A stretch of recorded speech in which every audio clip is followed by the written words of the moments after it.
In the summer of 751, on a river in Central Asia that almost no one in Europe had ever heard of, two of the most powerful empires on Earth met in battle for the first and only time. On one side, the Tang Dynasty. At its height, the wealthiest and most sophisticated state in the world, ruling 100 million people, its capital Chang'an, the largest city on the planet. Its armies had pushed west for a century, across deserts and mountain passes, until Chinese garrisons stood in the oasis cities of what is now Uzbekistan. On the other, the Abbasid Caliphate.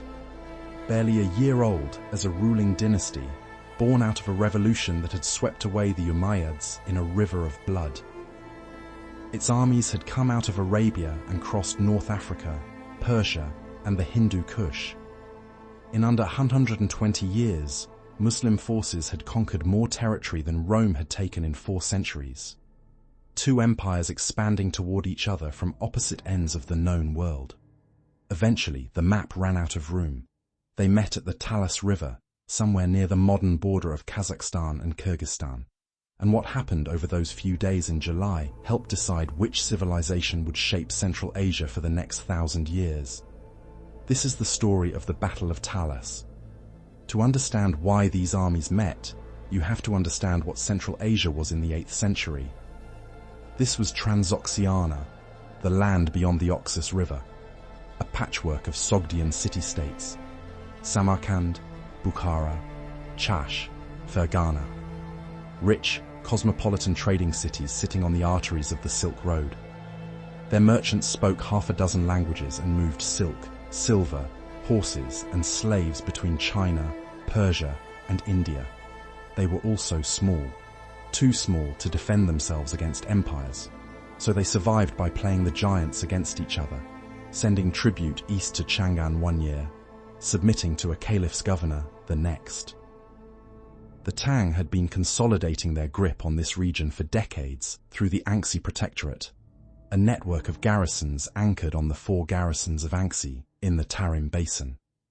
The man running Tang military affairs in the far west was a general named Gao Xianzhi. Gao was not Chinese. He was of Goguryeo descent, Korean, the son of a general who had entered Tang service. This tells you something important about the Tang at its peak. It was an empire confident enough to hand its frontier armies to foreign-born commanders, and it produced some of its finest generals that way.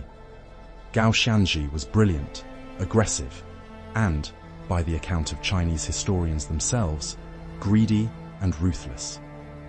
In 747, he led an army across the Pamir Mountains, over passes above 4,000 meters, and broke Tibetan power in the Gilgit region. It was one of the most audacious feats of logistics in pre-modern warfare.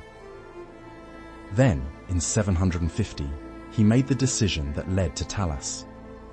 The kingdom of Chach, modern Tashkent, had a dispute with neighboring Fergana, a Tang client. Gao Xianzhi marched on Chach. According to Chinese sources, the king of Chach surrendered on the promise of safe terms. Gao took the city anyway, plundered its treasury, and executed the king. He sent the loot back to the imperial court and was rewarded for it. It was an act of straightforward treachery, and it had consequences. The dead king's son escaped west and went to the Abbasids with a simple message: the Chinese cannot be trusted, and they are coming for all of you. The Abbasid governor of Khorasan was Abu Muslim, the man whose revolution had put the dynasty in power. He dispatched a force under a commander named Ziyad ibn Saleh to move east and confront the Tang. Gao Xianzhi did not wait to be attacked. He marched out from Kucha with his army, deep into the steppe, several hundred kilometers beyond his nearest supply base, to meet the Abbasids on ground of his choosing.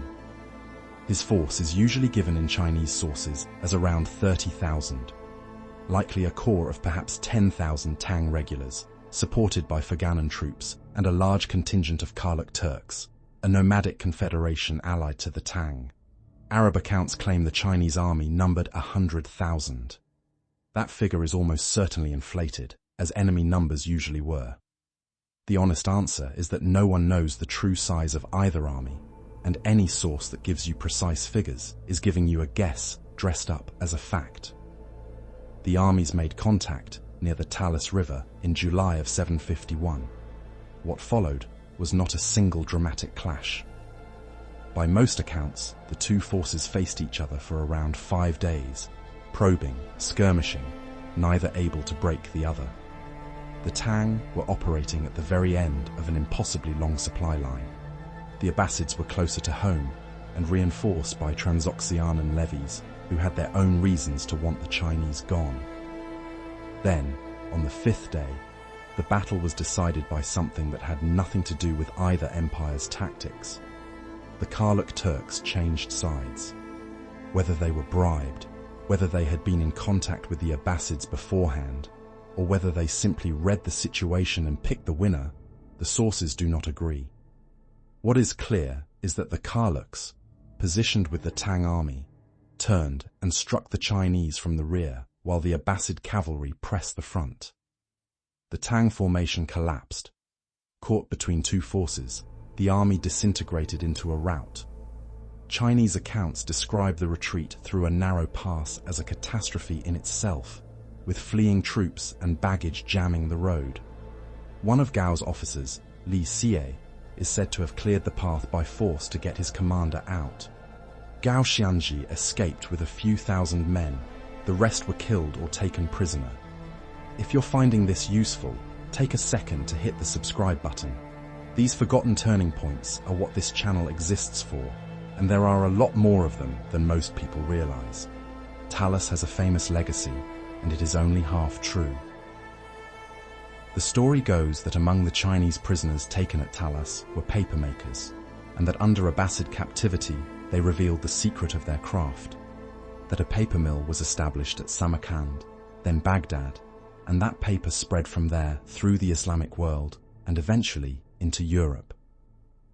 In this telling, one battle in the steppe is responsible for the written record of half the world. It's a wonderful story. It is also very likely an oversimplification. Archaeological evidence shows paper was already present in Central Asia well before 751. Fragments have been found in the Tarim Basin dating back centuries earlier. Paper technology was moving west along the Silk Road through trade and travel, not solely through captured artisans.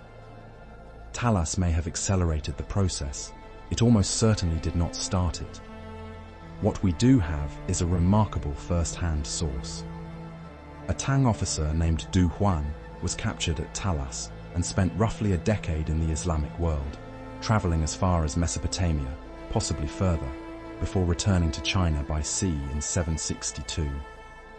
He wrote an account of what he had seen. Only fragments survive, quoted in a later work by his relative, but they represent one of the earliest Chinese eyewitness descriptions of the Arab world.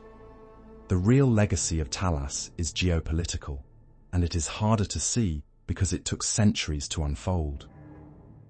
Tang armies never again pushed that far west. Transoxiana stayed in the Islamic sphere. Over the following 200 years, the Turkic peoples of Central Asia converted to Islam, not by conquest at Talas, but through the slow work of trade, missionaries, and dynastic politics, culminating with the Karakhanids in the 10th century. Central Asia became Islamic. It has remained so ever since. Here is the part that gets left out. Talas was a decisive tactical defeat, but it did not destroy Tang power in the west.